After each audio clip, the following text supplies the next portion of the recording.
Welcome back to Jesters of Ravenloft, where a group of comedians try to escape the horrors of the mists. After speculating that the were-monsters were likely good people, New Rogue convinced them that the troupe were not in fact their doppelgangers, and they all backed down. He and Tyler helped everyone heal. The Dr. Deputy got upset about not getting a were-monster body, and Shadow Nemesis suddenly realized that his new mist-given bracelet was forcing him to tell the truth. New Rogue immediately began interrogating Shadow Nemesis, who promptly ran away, and not wanting to reveal his sinister plans, relinquished control back to Adam. Dell has set off after Shadow Nemesis to talk him down, but will she encounter her old friend? I doubt it. Our heroes had been attempting to negotiate, specifically New Rogue, with a trio of were creatures, a werewolf, a werebear, and a were-rat. He had tried to engage in peace talks to determine what they were there for, and simultaneously failed and was attacked by them while discovering they also weren't monsters. They were trying to protect a local society of some kind. They don't know exactly what because they haven't been there, but they know that there are others involved. And then a desperate combat ensued where New Rogue got the shit clawed out of him by a collection of wares. He successfully froze and stifled the emotions of their leader. His friends swooped in and he managed to make peace. These werefolk revealed themselves to be representatives from the local village that our heroes are actually here to save. While this was happening, Tyler discovered that Streamlabbing Tyler, his doppelganger, the evil dark Tyler that is in this section of the realm, looks very much like him when he is green and has horns, at least from a distance, though its beard is somewhat different. Though Tyler has used disguise self to turn himself back into human Tyler, so he looks visually different. And at the same time, the mists gave gifts. There's a mysterious whistle meets flute, meets carved covered in bat's necklace that Tyler is wearing that has not yet had its purpose determined. Right, and Shadow Nemesis showing up for a dramatic entrance on the carriage. Accidentally, the carriage got knocked over after a 1 was rolled. Dr. Deputy's robot was heavily damaged, so it is not functioning as well as it was beforehand. Very janky, misfiring, just not doing great. And Shadow Nemesis was gifted a bracelet of truth by our chat, which means he is not capable of lying. During a conversation with the rest of the party where that was revealed, he made a break for it. He just couldn't have them know the truth, so he ran and ordered the Dr. Deputy to follow him. On his way away from the party, the rest of them, Tyler, Dell, New Rogue, they spoke with the werefolk who were unhappy to have Shadow Nemesis anywhere in the realm and definitely didn't want him to show up in the village, especially once New Rogue compared him to Dahmer from the movie Dahmer, saying he was as charming as Evan Peters, I think, who plays the role, and as horrifying as Dahmer. However, due to a combination of very good persuasion and a very poor roll on Marith Glimplimmer, the leader of the Ware's response, they've agreed to leave Dell to go chase down Shadow Nemesis in the carriage with Rumple Foreskin and keep him away from the village, while Tyler and New Rogue are being given a trip to go meet the rest of this society in this area. Tyler took off his pinky, one of his hex blood abilities, so he has left a green, black-nailed stump of a finger with a bone on the end inside Dell's pocket, so he will have the ability to send her a message of up to 25 words as long as she stays within 10 miles of him. So communication is still possible. Meanwhile, as he was running, Shadow Nemesis realized Shadow Master can't lie either. And Shadow Master and Shadow Nemesis had to enact Shadow Nemesis' biggest and perhaps most secretive evil plan, which is to give Adam control once again, to hide the helmet, which, I mean, we all know canonically has absolutely nothing to do with the personality, but Shadow Nemesis is really hung up on. But Shadow Nemesis spun himself down and spun Adam back into place. Shadow Master is inside Adam's head now, and Adam panicked the moment he saw a robot and does not know what is happening. That is where we left things off. Dell and Rumple Foreskin in pursuit of Adam now. Just regular Adam. And Tyler and New Rogue on their way to tour the Were Camp and Village. It is time for us to return to Ravenloft.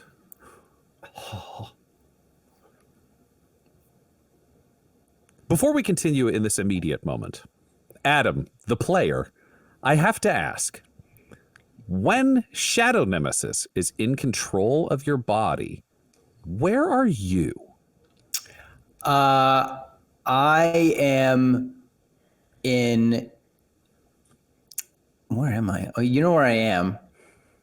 when I was in high school, some friends of mine convinced me to break into an abandoned mental hospital. This is true. Called Whitby Psych, and it's some of the rooms there, man. Like just like some of the scariest things that you've ever seen. There's like secret underground passages, and just like we just explored the whole place, and it was just nightmare fuel. So I think I'm in one of the rooms. I'm in the room that I remember having a lot of newspaper clippings on the wall that maybe like I forget what they were, but whoever was living there was just totally obsessed with something. And I'm there, but I'm kind of kept in like almost like I'm on like constant edibles kind of things. I'm just like, ooh, like I'm just kind of like happy. And sometimes I start to come back. Maybe these newspaper clippings are me trying to like figure out like what's happening in the outside world, like what Shadow Nemesis is doing, but it's like in a dream. Sometimes you don't get all the information. And then if I start to reach for the doorknob, it's like more edibles kick in. I'm like, hey, and then I kind of just go back to bed. Can you roll me a wisdom saving throw? I want to see how much you could resist this internal pacification, I will say. Wisdom saving? Yes. 6. You are not good at resisting what is happening inside this room. So you have been in this space. You have been in black and white striped pajamas, but they're just so comfortable. And you've been sitting on a horrifying, bolted to the wall, rusted steel cot, but it's just so solid. Like, it's so nice. Yeah. And on the walls around you, you're seeing all these paper clippings that you've mentioned just cut out, and they're constantly changing. And as you look up, they seem to be confusing and blended and constantly changing to the point where, like, if you sit and look at one for too long, you're not sure what it means. But like, these pajamas are so nice. And most of these stories seem made up or jumbled or strange. They seem to have this fantasy theme.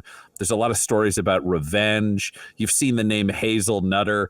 And for those of us who are in the audience, we know when you are looking at these things, you are seeing real world events on these newspaper clippings in Ravenloft as though they are happening to you. And they are blended with memories from your regular life beforehand. And every time you start to piece it together, the door to your room opens and the orderly comes in, and you love the orderly. They're so nice.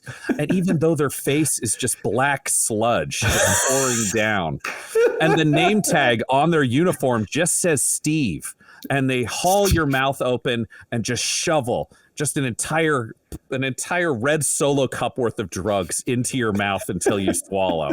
Oh, and hey, then Steve. You just start over again. You just start over again, which is why Shadow Master wasn't lying when Shadow Master said he was your friend Steve. He is. You've known Steve for so long. Just inside your head, your friend Steve just pouring drugs into your mouth. And for you, in the same way, we don't know how long dreams take, where you can sleep for an extra 15 minutes in the morning if your alarm went off, but you can dream an entire year in a weird spy conspiracy. That's been you in this space. You have been inside this room in this blur of who you are and who you were for an limitless amount of time. It could have been centuries for all that you know. And there were brief moments of near lucidity, brief moments where just blaring music came into the room, preventing you from remembering anything. Just these horrifying moments, which you, the player, and we will remember as the moments where Shadow Master and Shadow Nemesis didn't want Adam to take control, so they just sang at the top of their lungs so he couldn't remember anything. But for you in your cell, that was just sound torture before it went back to the nice, easy, like that. Those were the times you were craving the red Solo cup. Come on, Steve, give you the good drug. Oh, man. And instead of the door being open to just let you out, you have this moment of watching this dark-helmed, horrifying, evil figure burst through into your cell, grab you, and throw you out the door, and you stumble into the barren hills. You, Adam, are now standing in clumsy RoboCop armor, standing in all these shale, these broken rocks, these stones. To either direction, you're just seeing hills rise. You aren't seeing over or past them. You're just seeing them rise. And then you had your confrontation with your discussion with Shadow Master, and you are now being pursued by a robot. Oh my God! Del, can you roll me initiative and or a new rogue? You were kind of leading the group. Can you roll me initiative? Yes, I shall. I want to know which thing we're going to cut to first. Okay. Do I still have Bardic Inspiration on that? Bardic Inspiration you can use exactly one time. So if you want to use it for inspiration, you can. Sorry, that is a. Let me see what I get. 56. Yeah, let me just see what my. This is for initiative. Yep, this is just, we're going to see if we're doing your scene going to camp or Del's scene chasing down Shadow Nemesis first. Then it's a 15. Mine is a 17. All right, Del. Yep. You and Rumpleforeskin have been tasked with chasing down Shadow Nemesis, who's already disappeared over the first hill, along with the jaunty, heavily damaged Dr. Deputy. The others are turning and they are leaving. You are left with Rumpleforeskin and the carriage. What do you do? Yeah, I'm walking up to Rumpleforeskin. Hey, Rumpleforeskin, did you see which way Shadow Master went? Because we got to run after him. Yeah, I think he went over that hill. Okay. I mean, I'm so sorry about the carriage. That was so embarrassing. Like, I tried to do a good job, and like, No. I feel like I've been like trying to stand up for myself and saying that I should be like an even member of the team, and then I just like, whoo, fuck that one up really bad. Rumpleforeskin, you are officially the most even member of the team because we fuck shit up all the time. So just know that means you're just a full person. You don't gotta be perfect all the time. Everybody makes mistakes. It's totally fine. A full person. Yeah. It's going to take me a while to wrap my head around that idea, but I like it. I like it a lot. Yeah. Yeah, you are. Okay, But I'm thinking if we're going to chase him over a hill, Yeah. let's leave the carriage here because it's better on the roads. You want to hop on? Let's fucking do this? Yeah, let's just do it. That sounds good. All right. Did you see what? So you quickly unstrap yourselves and take off. Yeah. And Rumpleforeskin looks back and he says, okay, so we kind of done like chill rides. If you want to hang on, we could like really fucking go for it this time. Oh my God, really? Yeah, we go for it. Hell yeah. Okay, I'll go hunker down. Amazing. on, Can as you best roll I me? can. Can you roll me a sleight of hand with advantage because Rumpleforeskin is consciously helping you ride? Oh, thank God for that advantage because it would have been real bad. It's a 15. 15. You are learning to ride a galloping horse, which is not easy. I can say from human experience. No saddle. It is tough. What? Yeah. No saddle, but it is a barded horse Armored now. Like horse, you're riding yeah. Rumpleforeskin who's wearing armor, so there is something to hang on to. And it does have a small pommel in the back of the armor. So you may not have the good. full leather setup, but you do have something to hang on to. And Rumpleforeskin isn't your average horse. You're not dealing, that's why the advantage is there. You're not dealing with an animal that has been trained with the saddle and everything else.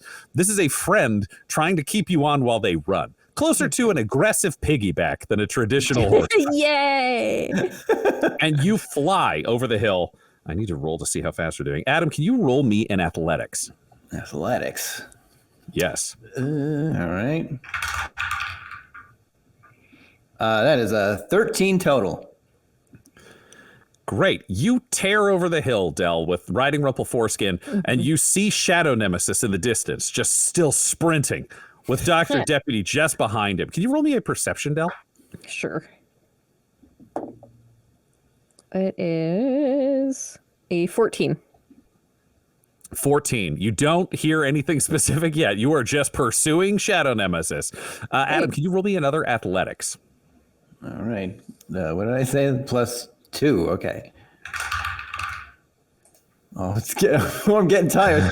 It's a 7 total. Yep.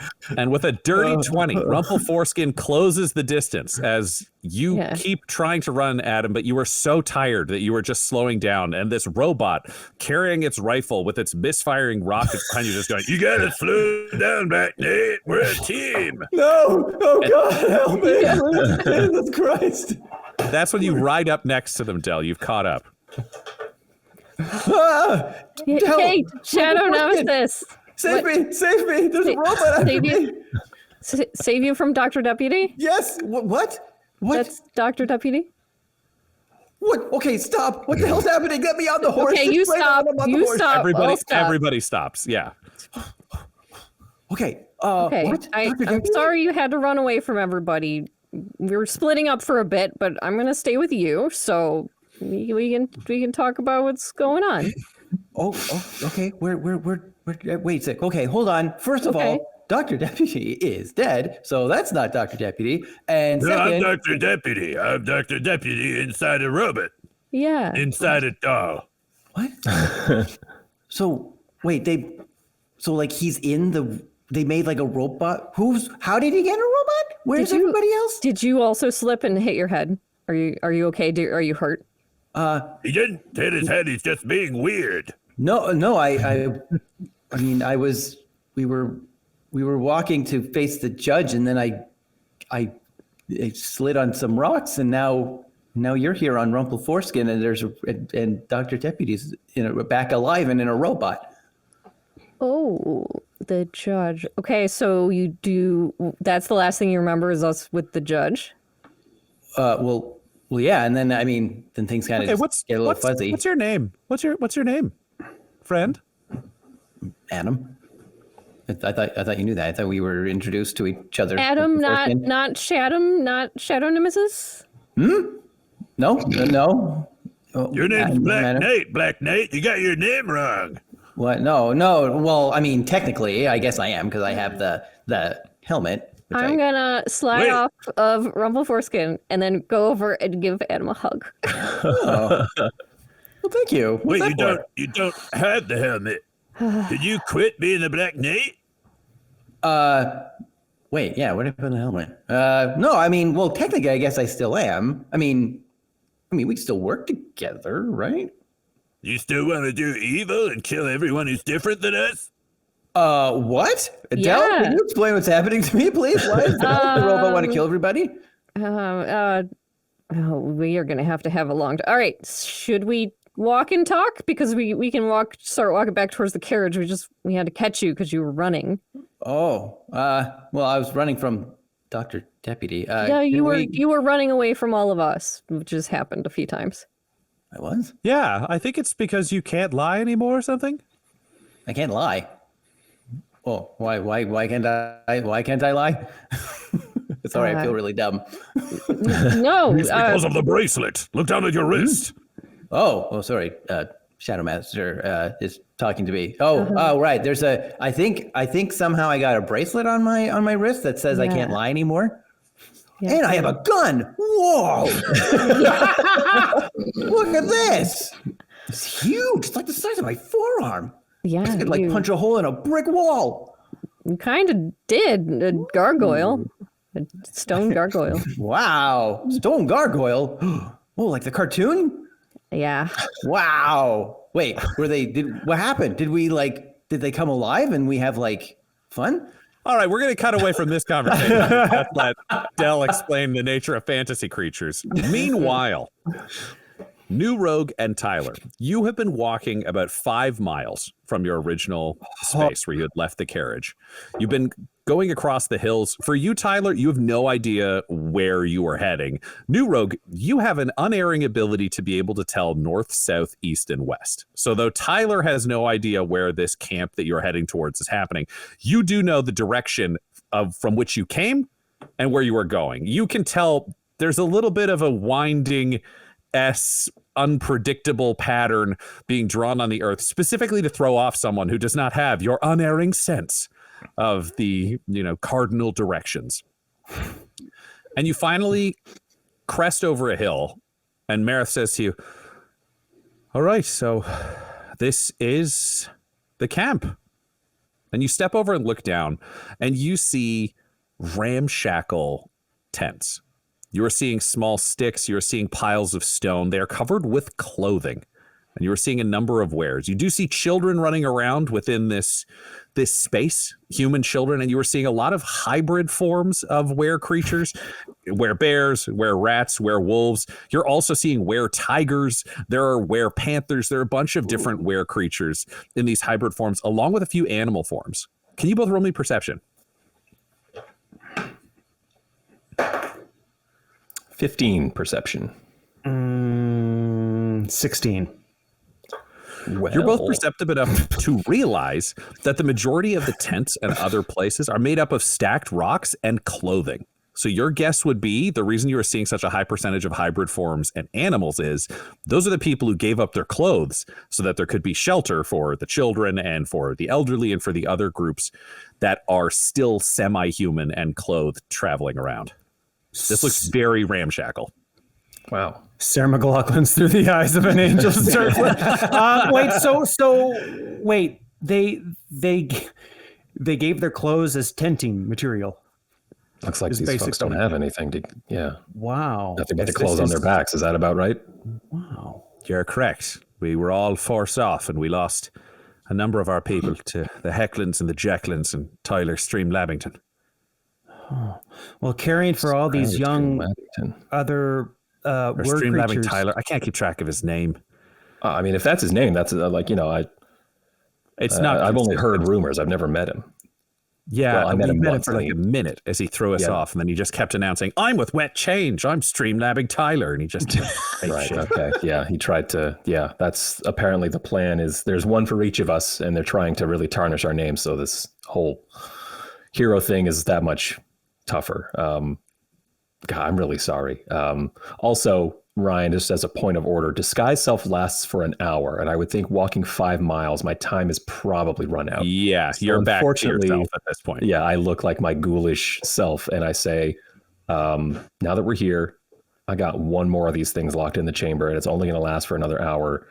What do you think, as what I assume to be kind of a leaderish type for these folks? Kind of a gentler touch, or do we just rip the Band-Aid off and say, I look exactly like the guy who displaced you? I think we just ripped the Band-Aid. I don't know how fast you want to move on the rootless evergreen, but we're not going to live long here. This is just dirt and rocks.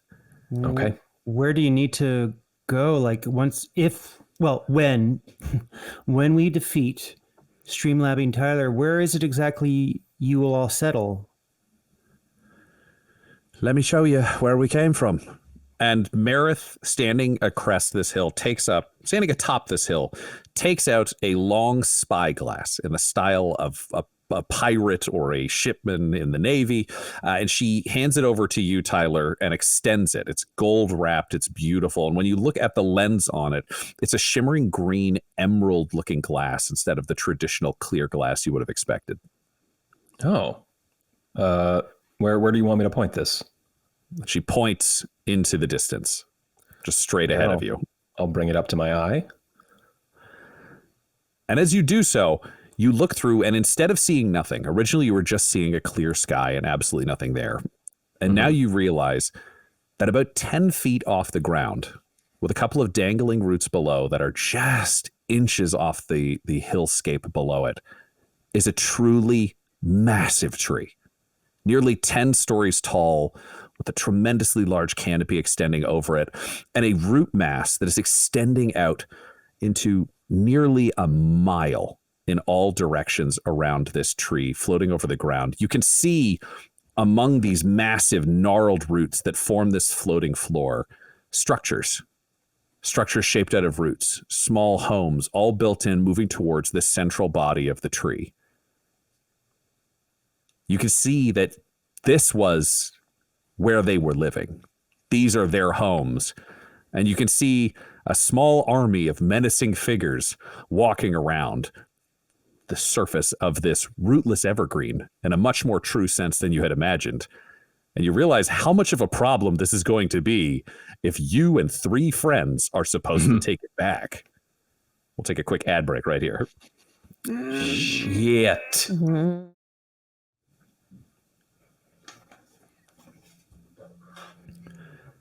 We cut back to Dell and Adam. Del, you've been walking back towards the carriage with Adam and the Dr. Deputy, having caught Adam up on all the pop culture related things that could explain your previous adventures. The question I have for you is, knowing Dr. Deputy is here, and Dr. Deputy is very concerned about Adam not being the Black Knight, but doesn't have a definitive answer, and knowing Adam is not familiar with anything the Black Knight has done, that becomes very apparent to you. How much are you telling him? How much am I telling Adam or Dr. In terms of what's happened? I mean, what do you want to contextualize for Dr. Deputy? Like, Adam can't lie, but Adam also doesn't know anything. So what is your strategy of this conversation as you walk back to the carriage? Yeah, I think trying to just catch him up on the situation as current. We're not discussing things Shadow Nemesis has did, aside from like, oh, you felled this monster and you did this, and we're going towards this town and we're going to help all of these people. But in the meantime, we're waiting until we hear word back from Tyler, because I feel like this should be a group thing to talk through. But I want to just talk to Adam, and I will try. Trying to keep the Dr. Deputy chill. I'm trying to just keep this all chill. Can you roll me a persuasion? Okay. And Adam, can you roll me a wisdom save? A nat 20. Whoa. Nice. 10. Del, you crush this because the Dr. Deputy rolled an 8. You crush this. They both are just playing along with the conversation that you want to have. So you've got Adam caught up. He sounds like he's been doing heroic things, and Dr. Deputy, it's all going normal. What is the lie you told Dr. Deputy to make him cool with the fact that Adam's helmet is gone? I will tell him that Shadow Nemesis is in Adam's heart and the helmet does not matter. And he believes that. That works.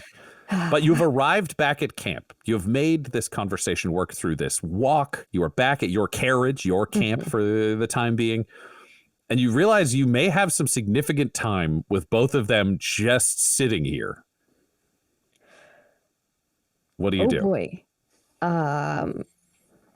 You know what? Adam, you're also all caught up on this information, so you can do whatever you want at this carriage. So I kind of ask a question from a story that Del just told me, and I'm like, so I dug a hole and I put gargoyle bits in it?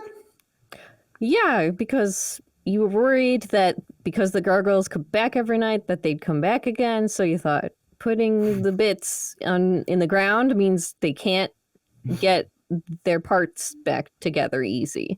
Oh. That's why we're both so tired and so grumpy. Oh. So it must have been like a pretty deep hole, right? Like, I don't know, like 10 feet or something like that? Because that would make sense. I was sleeping. I didn't see how deep it got. You know, I'm sure it was passed great. out inside my robot. See, yeah, you worked hard all night, like a hero. Oh, well, I mean, I'm sure I did it okay. I'm sure nothing will go wrong. I sure hope so.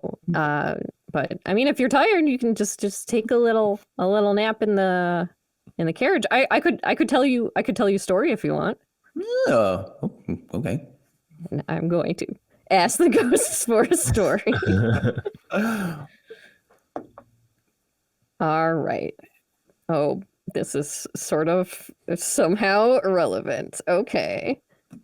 So I asked the ghost to tell, which I will tell to Adam as he's curling up to sleep, the tale of the Avenger. Ooh, I like the Avengers. Yeah. So what does it do mechanically, Del? Mechanically, any creature that hits the target takes force damage back. So it's like a retaliation spell. So the target. Okay, so anybody who hits Adam will take the same amount of force damage back as the damage done to Adam? Yeah, but I didn't cast it on Adam. I'm just hearing the story. But that's what it will do if I do cast it. They're like separate. If you do cast it, okay. Yeah. So if you tell it to him, that's telling him a story. I guess that's true. Yeah, it's fine. He can have it. I just tell Adam the story of the ghosts about the Avenger. Werner Herzog appears next to you and says, "All right, you want the story? I'll tell you a story. Yeah. There once was a man named Werner Herzog, and he was just a mayor brought to Ravenloft, and he met these heroes, and he tried to help them on their journey. They called themselves Wet Change. And then, in a time where he was kidnapped, he was down in a dungeon and didn't know what to do. And then Adam held him in place in front of him as a human shield, and then Werner Herzog died. And now Werner Herzog, deep as a legless ghost, most of the time with legs sometimes, he desperately wants his vengeance on this Adam, and he wants him to know what he has done. He can't just float around as some sort of innocent idiot, not knowing that he killed me. Bring me my vengeance, Del. Do it. Can I not don't hear tell this, right? Do word I? for word? This is what I'm getting. You now know the story you have been given. You could always tell the magic story or just tell a story you make up. Yeah, I'm You hearing started this. to tell a story and then you stopped. Del, is everything okay? Yeah, I'm just trying to remember. Oh, It's okay. just been a while. Okay, I'll snuggle in more as you try to remember the story. Great. Yeah, we'll just curl up. Okay. All right. Well, once upon a time, there was a guy named Adam, and he was in a sketch comedy group called Wet Change, and he was really funny, and really charming, And the murderer. and He killed me. he just wanted people to like Sacrificed my him life. and That's to not make true. people He laugh. wanted power. And so that's to why he steal from joined them. the group, like to He's a thief and the murderer. to make other people happy, right? Oh, okay. Yeah, make them Yeah. happy like Dharma did. And he went to a place that was really scary, and he He's probably a psychopath. got really scared of that, and there was a lot of confusing things, but Killed Werner Herzog. he's gonna be okay because he has friends Tried to turn Paul Rudd into a human stool. who are here to help him and make sure he gets a really good nap and has good sleep. Are the Avengers showing up? I thought this was about Avengers. I don't remember how that one ended because I fell asleep during the Avengers, so you get killed the the special betrayer. Adam story instead. Oh, okay. So You know what? I feel kind of rested. If you need me, just wake me up. But I think Okay. feeling pretty exhausted. If I were Yeah, to put a yeah. number on it, I'd say close those one exhaustion. keepers, get some All right. tired time. I'll wake you up if we hear from anybody. Okay. Okay. Well, Kill him while he sleeps. thanks, Del. Thanks. Yeah. That was pretty scary out there. So thanks for taking care of me. You're welcome. Get some rest. Okay. Yum, yum, yum, yum, yum. And Damn it! And Werner Herzog walked away and is gone. I'm so conflicted. But it's fine. Everything's fine here right now. That's fine. I fixed things now. The end. It's not fine. I can't get out of this robot. Oh, And we cut over to the camp. On the way down the hill towards this camp, Tyler, New Rogue, you've both got an explanation for how life worked in this area from Marith Glimplimmer. Essentially, this society all lived on the rootless evergreen among its roots. And their source of food were ground worms. Worms that, the only thing based on the description you can picture, are similar to the worms in the Beetlejuice desert dimension. Black and white striped worms with large toothed mouths that swim underground and feed on bugs in the area. They hide if anything is touching the earth anywhere near them. But the rootless evergreen, because it does not, means that all of these were creatures can live on the rootless evergreen. It captures rain within itself that they can drink, and they can fish off of the edges of the rootless evergreen and catch these ground worms. And Marith reaches down and says, yeah, so they eat a lot of these bugs. I don't know if you noticed any of these. And she picks up what looks like a small rock, and you realize it's the rock equivalent of those tree bugs that perfectly look like a stick as they move. Only this bug is blending in with all of the rocks around it. She says, a lot of this are just bugs. There's no nutritional value for us. But these worms come up, skim along the surface, chew through a whole bunch, poop rocks, and eat bugs. Interesting. Poop rocks and eat bugs. And so you haven't been able to, I guess, feed your people in this way for some time then? It's been a day and a half. We have no food. We have no water. Well, What do you need to catch a groundworm? Yeah. We need to not be on the ground. So we need the rootless evergreen. I've got that covered for, just feeding you guys for tonight. I want to try and catch one of these things. How do you have it covered? A little bit of magic. All right. So if you can float, you'll have to get a couple of miles from camp, and then you got to keep an eye out. I can get you some of the fishing rods that we use on the scale of things. Well, who are some of your best fishers? They can come too. All right. Well, if we're looking to send fishers, Trick of it is they'll be coming with me, and I look like him. That is a fair point. The number of fishers in our pool just became much smaller. They've got two. Billy Bob Thornton and Midas. I hear that. I'm like, wait, hold on. Billy Bob Thornton? You know this person? Wait, Billy Bob Thornton. Oh, okay. Maybe it's just close. Thornton. Okay. Yeah, she's a cleric. Okay, yeah. That changes it. Okay, yeah. Cool. Yeah, Billy Bob Thornton. Got it. Wait. No, There's a cleric here? Yes, we have. It's a village. There's no village, as far as I can tell, anywhere in Ravenloft that doesn't have a cleric. I mean, Protection Town didn't have a cleric. Does Protection Town have anything? Oh, burn on Protection Town. Yeah. Damn, yeah. Stick that in your tube system and smoke it. Jesus. You two have an incredibly dark and inappropriate sense of humor about a man who lost every single person he loved in his village while ours is starving to death. Yeah, sorry, coping mechanism. I feel like we're going crazy. I'm wondering, actually, would I be able to speak with the cleric? I would very much love to be, well, I know your struggles. I'd very much love to, hear from your wise and religious leader. All right, I'll send Billy Bob and Midas here to meet you, along with the poles. Is there anything else you need magically for this to work? All I can give you is a space off the ground that should be safe from attackers and things like that. They'll need to do whatever it is they do to fish. Can you make it move? No. Space off the ground? I cannot. All right, this will be high risk, but it's worth a try. I don't know if it'll work, because usually we can sit on the edge of the evergreen. They'll walk you through it. They're better at this than I am anyways. All right, so okay, I'll go down. I'll send them up to you here, and then you're going to have to get a couple of miles from camp before you can set it up. Okay. Marith, I'm just wondering, since everybody's really hungry in this village, is Jack Magnum going to be okay? Or should I take back? I assumed your goat was going to go with you. Thank you. Than me bringing a small food source into the starving village. Oh, thank you so much. Okay, yes. I mean, I will ask you as a cleric, if you can't find a groundworm and I have starving children, what are your priorities? Come again? My priorities are peace, order, good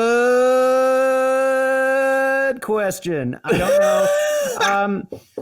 Squishy and Tater have already got down into the village, and she raises a hand and rests it on your shoulder and just says, I trust that as someone who's bringing food and hope to the starving, that if you have to make a hard choice, you'll make the right one for the children. Yep. I'll make a choice, and it will be a good choice. And thank you so much. It means a lot. Can you roll me a persuasion?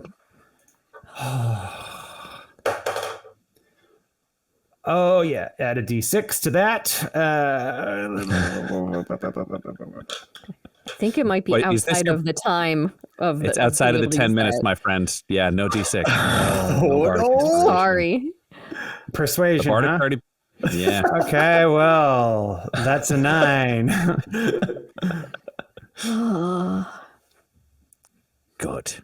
Good, says Marith.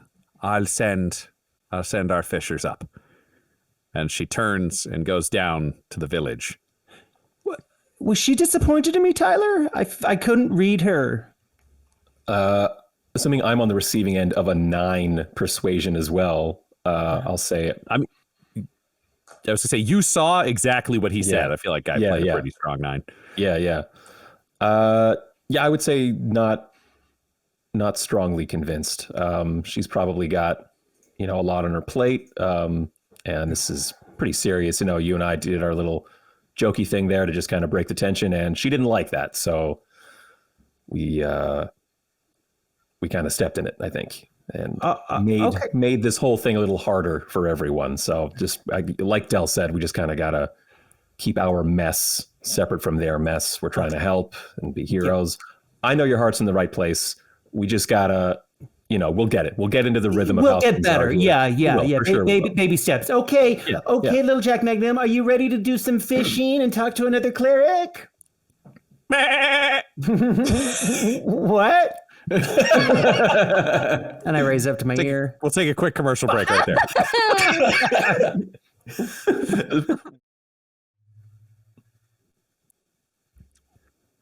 Tyler and New Rogue, you are left standing awkwardly atop this hill outside of town, holding Jack Magnum. Just New Rogue. I don't think it takes 2 of you to hold a tiny goat, but you just have these moments before the fishers come up to join you. Tyler, is there anything you say to New Rogue after overhearing this exchange, or is there anything, New Rogue, you say to Tyler, having learned about the tree, the people, the situation? I guess we got to get these monsters out of the tree so that these folks can get back to it, and no harm falls upon poor Jack Magnum, because I know they're starving, but I don't want to feed children another child. Does that make sense? Yes, it makes perfect sense that Jack Magnum is super precious to you. I totally get that. I mean, he's to you as well. You're his godparent. That's true too. Yes. I'm thinking more about not having Jack Magnum as a solution to this starvation issue. Good. Yes. Hopefully this giant worm thing will be, help kind of smooth things over because of what I look like, kind of prove we have good intentions here. If people are fed, maybe they're a little stronger, because that's a fucking army up in that tree. We're not gonna be able to put a major dent in it. I'm hoping if we've got fighters like the 3 we met on the road, right? Like Marith and Squishy and Tater Fry, if there's more folks like that who are willing to fight for their homes, maybe we can all work together and help out. Tyler. And what? The Master Pea powder. Yeah. If we sprinkle that, they can eat things they normally couldn't eat. Does that mean they can also derive nutrition from it as well? I mean, it's your powder, man. I can maybe do a little identify on it if you want and see. Let's identify that shit while we wait for the fishers. Oh, and I got to identify this whistle that I got too. Check this out. This little flute whistle. But yeah, I'll do the powder thing because, we got a plan for that.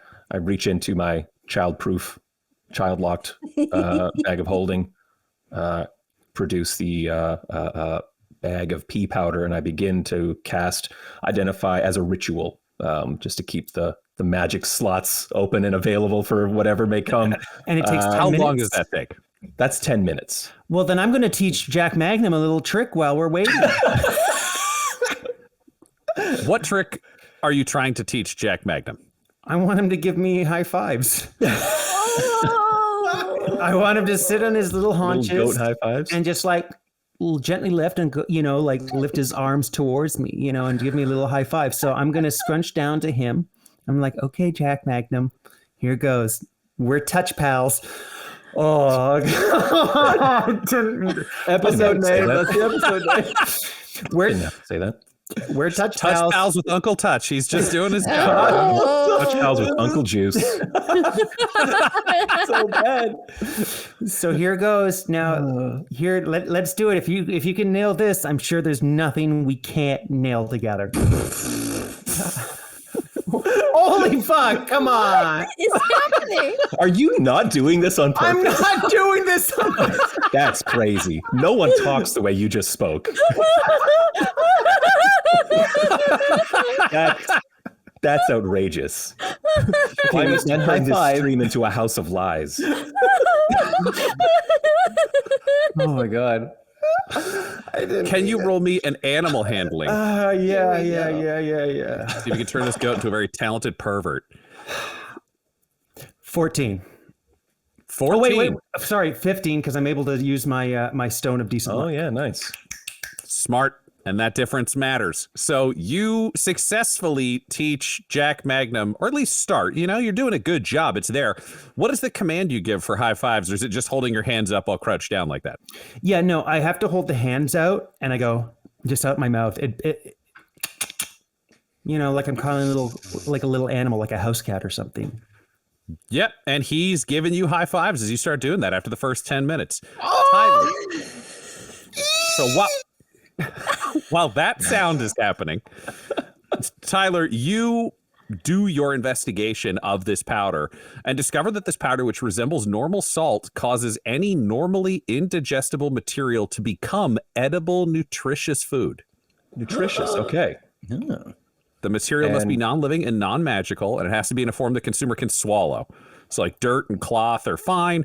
Large stone and planks of wood are not, unless they could be broken up into small pieces that could be swallowed. But as you are looking around, you do see a lot of small rocks in this space. This is very well within what you became. And I'm assuming dirt is plentiful as well?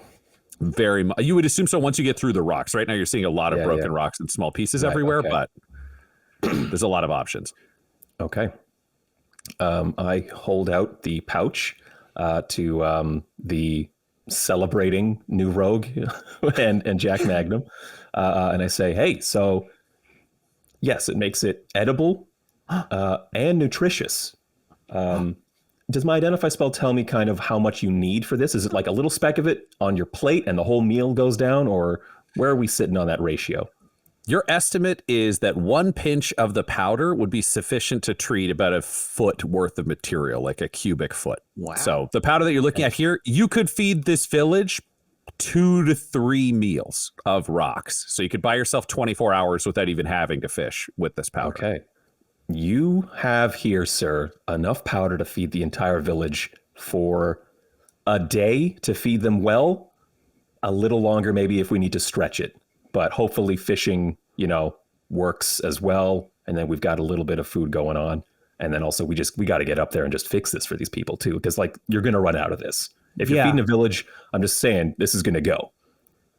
Yeah. Do you want me to hang on to it for now? Or do you want to have it to hand off as a gesture or a gift or something? No, we were blessed with this powder for a reason. And we have to satiate these people. It's the smart thing to do, but more importantly, noble too. Yeah, it's the holy thing to do. Okay. And so do you want to have it to disperse, or do you want me to hang on to it for now and we'll talk logistics with Meredith? Yeah, we should do in front of Meredith, because I think she was pretty cross with both of us, and I think this would really win her back on our side. So yeah, let's do that. Okay, I'll hold on to it for now. You're the chosen one for this realm. I think you should make the pitch. I think you should tell her that you've got these. Okay, that's stuff. a lot of pressure, but it's good pressure. I got your back, buddy. Thanks, man. Okay, yeah, let's fish and feed. Right, Jack Magnum? Yeah, he did it again. Yeah. Tyler, are you going to cast Identify as well on your necklace? If there's time, yeah. You got another 10 minutes. It's there. At the end of those 10 minutes, you discover that your necklace will allow you to cast Summon Familiar, and your familiar will arrive in the form of a bat for an action 3 times a day.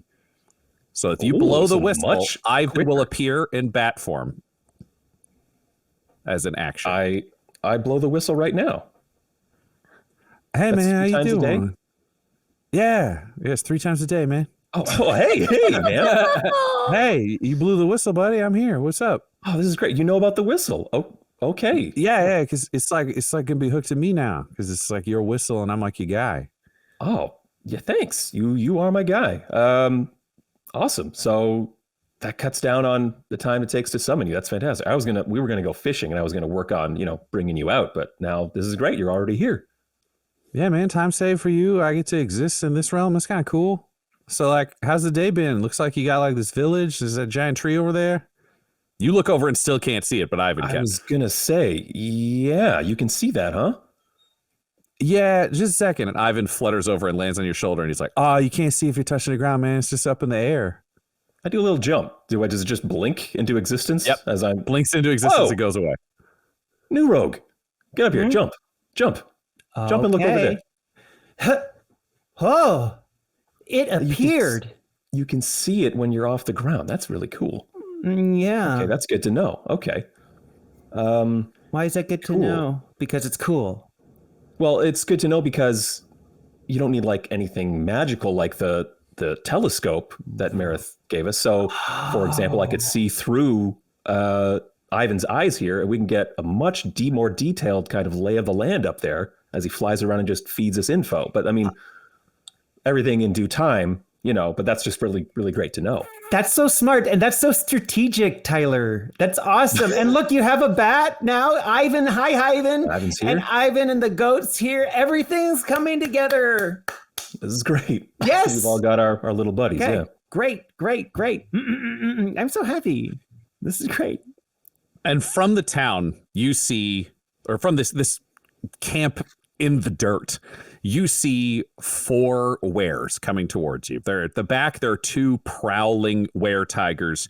And in the front, you see, even though they're in human form, the 2 were-tigers are full white Siegfried and Roy style black and white tiger hybrid forms strutting along, heavily armed. The other 2 approaching, you see what looks like a person with a certain porcine features. She's an attractive, put-together lady, a little heavy-set in her 50s. She's got just a little bit of an upturned nose, just a subtle with the hair, just a little bit of a boorish vibe. And you see another person who's got wolf-ish features. Just another lady. She's stocky. She's tough. She's got her hair slicked back, and she's carrying over each shoulder a massive pole. We're talking nearly 10 feet of thin, reedy wood, and off the end of it is almost a tail, a super long line. And along the edges of the line are small fish bones, is what you would imagine, strung together to extend off of these lines from either direction. Only these are longer than you would expect. They're so thin. The kind of bones in a chicken that you really don't want to end up in your mouth. But they are nearly 3 feet long.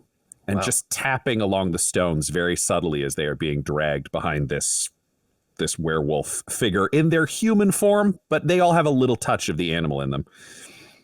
And the boorish lady steps up and says, "All right, so which one of you is going to make us float off the ground?" That'd be me. I'm wonderful. I'm Billy Bob Thornton. So we need to fish and get ourselves a worm, correct? Yes. Yeah. If you could just point out a good spot for us to set up, I will do my thing and then you can do your thing. Excellent. Well, we're going to probably go about 10 miles that way. It's going to be a bit of a hike. 10 miles. And I just remember to myself that I have my Grim token, I think it's called, that I've given to Dell. And I'm just trying to math out if we've come approximately 5 miles this way and I'm going 10 miles in another direction. You would be out of range. Okay. Then I'll say, that sounds good to me. I just need to send a message to a friend to basically help them get here, and then we'll be all good to go. Is this friend the Dahmer one? It's Dell who is with him. I promise you, she's the best at calming him down and kind of reeling him in. Great. Is he going to stay away and she's going to come here, or are you trying to bring them both? And you just see the tigers in the back subtly flex. Seeing that, I'm still like, you don't lie to these people. Do not lie to the people who nearly killed New Rogue, who can take a hit a good deal better than you. Yes, I wanted to bring both of my friends. I can bring them somewhere else, but it's important to me that my friends are close by. They can help us to help you. Even the more roguish one, they're all. I've been told that he's not welcome in this camp and that you agreed to keep him away. So I don't know why you're trying to change the deal. I can go get Meredith if you want. I think we got to get Meredith just because I can't leave them out there, alone, just the two of them with the cart. Whether they come here or somewhere else, I just need to know that they're safe. Do you want me to go send guards to look after them, or do you want me to get Meredith? Guards to look after them, I think, would be fine. Yeah, guards would be cool. Yeah, we're fine with your terms. It's just we just have some needs as well that we just got to make sure that they're safe.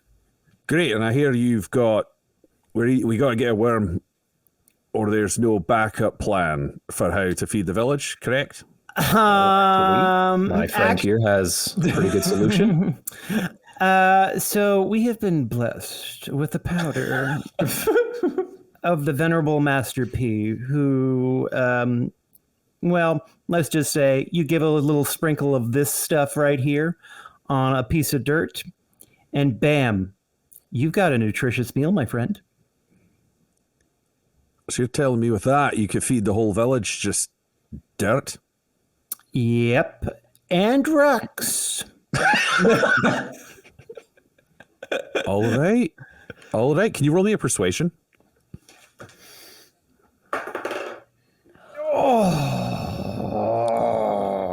Can I help? Could you? I don't have anything stat-wise. I just want to be like his hype man of like, it's a great idea. It's great. New Rogue, what is your terrible start to a pitch if you rolled very poorly? What did you roll? A 7. Yeah. I'm gonna start the pitches. You're all starving like shit, right? And you don't got enough in you. Your ribs are sticking out. It's not the greatest look. Tyler, this is the point where you see how poorly this is going. Yeah. What do you interrupt to try your own persuasion? So I think what New Rogue is trying to say is that, things are not ideal here. We see that, you've shown us that, and we want to help in any way that we can. And we have this way to make, what's available to you that typically would not be edible, at least palatable and nutritious. It's a stopgap until we get to like the real solution of getting all you folks back home. Stopgap.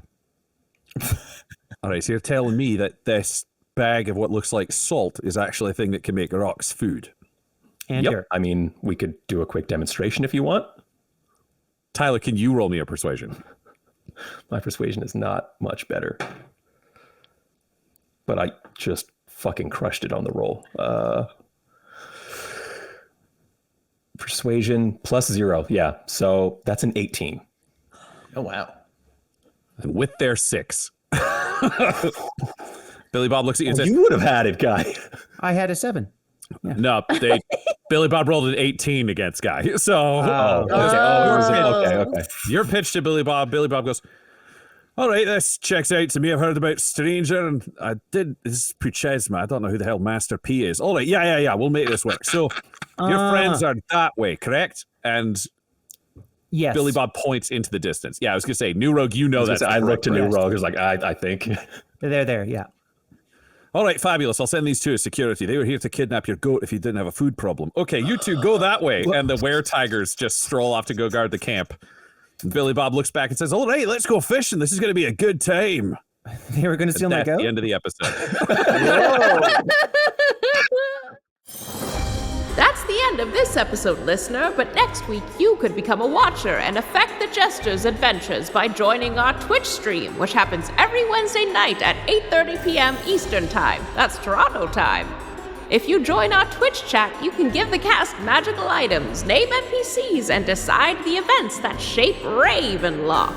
So, catch up on the story, follow Dum Dum Dice on Twitch, and join our weekly stream right away. Jesters of Ravenloft features the voices of players Tyler Hewitt, Del Borovic, Guy Bradford, and Adam McNamara, alongside Dungeon Master Ryan LaPlante. This episode was edited and mixed by Laura Hamstra, and Jesters of Ravenloft's artwork was created by Del Borovic at delborovic.com. That's DELBOROVIC. Our theme song is Dark Mysterious Halloween Night by Sound Gallery by Dimitri Taras, and our ad breaks use the tracks No Control and Chiefs by Jazzar, JAHZZAR, whose music is available at freemusicarchive.org. For all things Dum-Dums and Dice, including merchandise and how to join our Patreon, you can visit dumdumdice.com or find us on social media at dumdumdice. That's DUMBDUMBDICE. Now get out of here before the mist gets you too!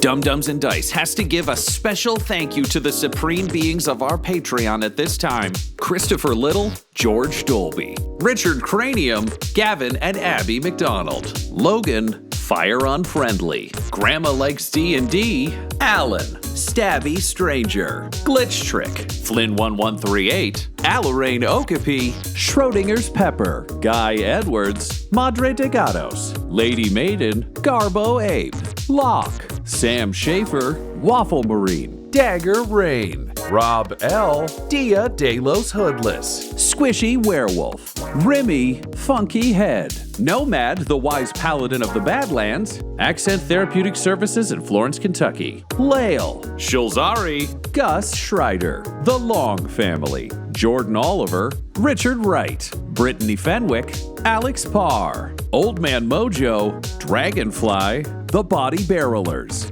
and Jill and Noel LaPlante. If you want your name to be added to this list, you can join our Patreon too at patreon.com/dumdumdice. Thanks to them, and a little bit of thanks to you.